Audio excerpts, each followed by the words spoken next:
நல்லதே நடக்கும்.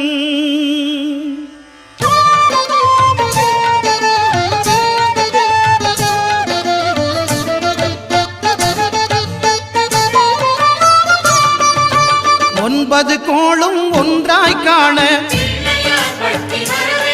அங்கு கற்பகம் என்னும் கடவுளின் மெய்யில்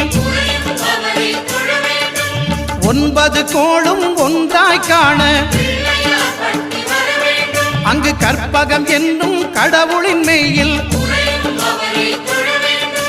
சூரியன் முதலாய் 9 கிரகமும் பலவித குணங்களை கொண்டிருக்கும். எங்கள் கற்பக தருவில் அவை வரும்போது ஒன்றாய் சேர்ந்து பலனளிக்கும்.